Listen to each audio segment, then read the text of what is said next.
Those State House of Assembly crisis thickens after the House of Representatives gives its recommendations asking the police and the DSS to shut the assembly.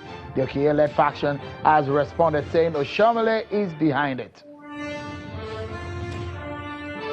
And the Senate President says the 2019 budget may be passed in December of this year in the bill to regularize the budget year, and that will be a first in a long time.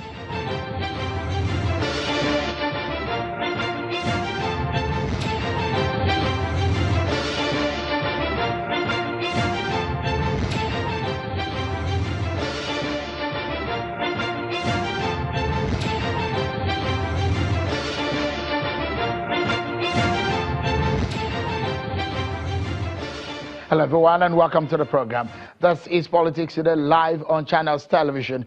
I'm Sean Kimbale in Lagos. Well, it's Wednesday show and it's a 1-hour stretch of program. So get set everyone. We're going to serve you with some of the latest and the most perhaps the juiciest political stories that you will find in the land. We continue our countdown and monitoring of activities as the nation eagerly awaits the setting up of the cabinet of President Muhammadu Buhari. It is now 49 days since the inauguration of the government for a second term in office, and we await the formation of the president's cabinet.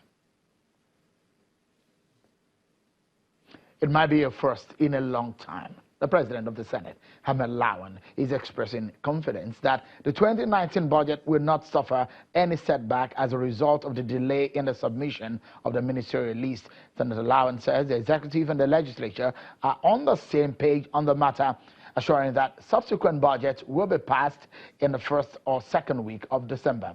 He was speaking after he and the Speaker of the House of Representatives, Femi Gbajabiamila, held a closed-door meeting with the President at the Villa today.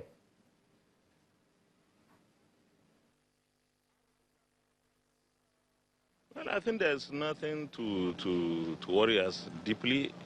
The budget itself is normally prepared. Civil servants, the permanent secretaries, superintendents, and the directors do the work most of the time.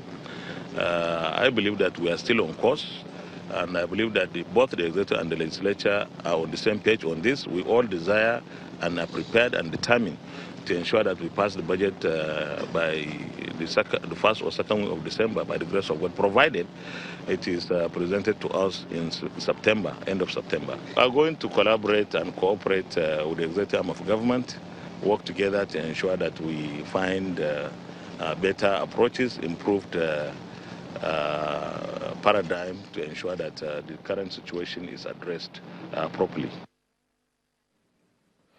Well, that's just part of the story that we have for you today. We shall not be dwelling on it, but we'll be talking majorly on the Edo State politics. You know what?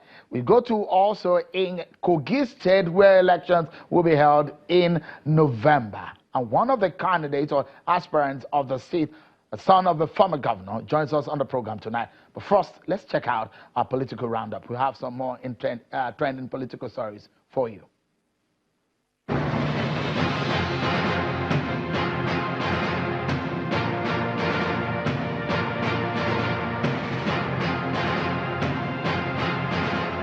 The Senate has confirmed Justice Ibrahim Tanko Mohammed as the substantive Chief Justice of Nigeria. Justice Mohammed, during a screening on the floor of the Senate, promised to work with all arms of government for the effective dispensation of justice.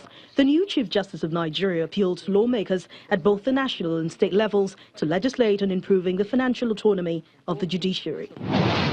President Muhammadu Buhari has approved the immediate implementation of the new minimum wage. The chairman of the National Salaries, Income and Wages Commission, Mr. Richard Ebule, says the approval will take effect from April the 18th, 2019 and will affect the salaries of government agencies under 5 salary structures.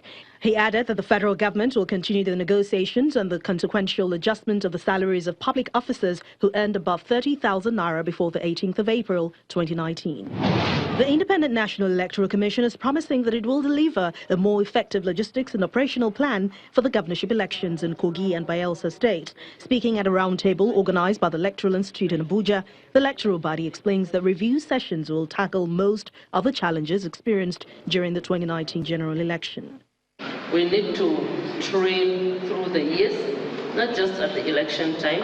We need to identify friends of INEC that we can continuously train, engage, and make use of them at the election time.